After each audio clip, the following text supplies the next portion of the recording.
April 25, UPI, Queen of Burlesque Dita Von Teese said her new tour, kicking off in Florida, will be the biggest show in the history of burlesque. Von Teese, born Heather Renee Sweet, kicks off her Dita Von Teese and the Copper Coupe tour Wednesday night at the Fillmore Miami Beach at the Jackie Gleason Theatre.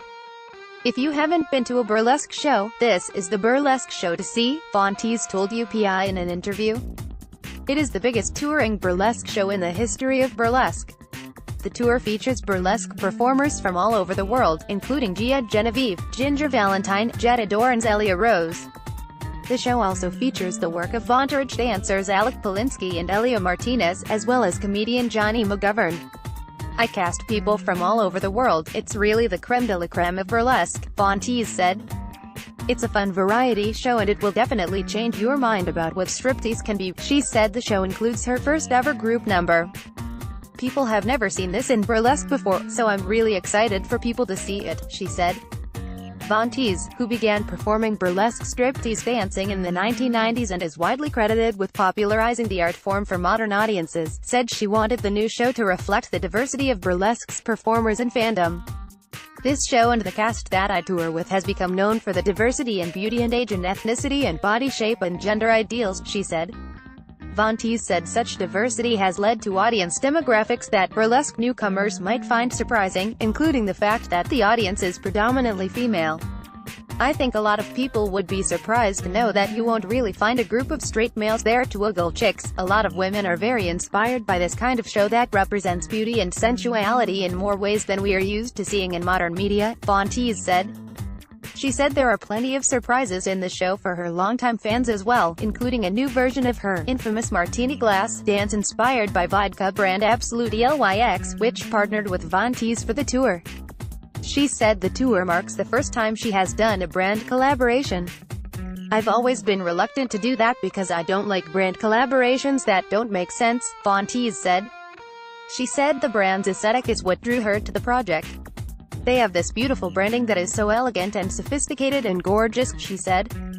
The new version of the martini glass is the tour's titular Copper Coupe, a large cocktail glass rendered in Absolute ELYX's signature rose gold copper. Another highlight of the new show is a giant lipstick that Von Teese rides on stage for her opening number, Liptease. She said the massive lipstick is probably the biggest prop I've ever brought on tour before. Designer costumes. Von Teese said she collaborated with a number of different designers to create her outfits for the show, including famed shoe designer Christian Louboutin. A lot of people know me from my early beginnings as a fetish model, so I decided to make the ultimate fetish act, and the costume is really slick and unlike anything anybody's ever seen before, she said. Louboutin's contribution was what Von Teese described as the ultimate pair of fetishistic boots. They're crotch-high with Swarovski crystallized Victorian-style buttons all the way up the sides and red crystallized soles and diamond spurs on the back, she said.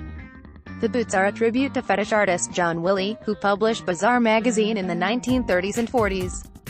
These boots are kind of his drawings come to life, she said.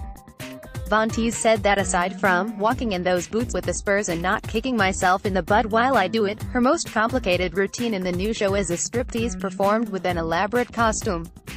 The performer said she prides herself on pulling off elaborate and complicated stripteases in her burlesque dances. I've never been like this amazing dancer, so I always sort of love the drama of the wardrobe and very complicated wardrobe and how with each piece that gets removed it becomes a different look, like a new picture, a new visual, she said. She said her most complicated costume in the performance was about a year in the making and features 70 pounds worth of Aurora Borealis crystal. A similar costume she wore for a Paris performance captured the attention of French fashion designer Jean-Paul Gaultier, who attended one of her shows and asked if he could come backstage and view the costume. Von Teese said she also collaborated with designer Jenny Packham for the tour, which includes music from Andrew Armstrong of Monarchy and Sebastian Tellier. Dita Von Teese album. Tellier wrote and produced Von Teese's self-titled album, released earlier this year. Von Teese said her creative relationship with Tellier began when she invited him to one of her shows a few years ago. I invited him to my show and then 2 years later, just out of nowhere, I got this email from his record label telling me that he wrote an entire record for me, she said. She said she was initially skeptical of the offer, as she doesn't see herself as a singer. I gave him the disclaimer that maybe I wasn't the right person for the record, but he told me that the record wouldn't work with a singer, and that he wrote it for me, she said. Von Teese said she doesn't plan to quit her day job, but thought it was a great opportunity to have the iconic French artist do something like this for her. She said she and Tellier recently completed work on a short film with director David Wilson that serves as a music video for 3 of the songs from the record. Von Teese said there have been rumblings about the possibility of touring with Tellier to promote the album. "I don't think anybody's going to come to hear my incredible vocal talents, but what I can do is create a stunning visual show with live music," she said. "I'll sing the parts that I can sing. I'll maybe not sing the parts one can't sing. Kind of like a lot of other artists out there that can't sing certain parts of their own songs live." Alistair Von Teese said she is being supported emotionally on her tour by her longtime traveling companion, feline Instagram star Alistair Von Teese. She said the cat has fully recovered from undergoing surgery in January, a bulla osteotomy procedure for a polyp in his ear. Von Teese said Alistair is a super cat and was ready to come home from the vet on the evening of the surgery. "It was a little bit scary to me, but he had a really fast recovery. I couldn't believe it. I was super grateful, because I was really afraid, because he is my little shining star," she said. She said Alistair is uniquely adapted to life on the road. "I love this cat. He's been with me all over the world. He used to live with me in Paris. We just got back from our log cabin yesterday. He loves to go in the car. He loves to go on the plane. He loves to be in hotels. It's like a dog-cat. It's a dog in a cat suit," she joked. Dita Von Teese and the Golden Coupe kicks off Wednesday night in Miami before embarking on a nationwide tour. Tickets for the tour are on sale.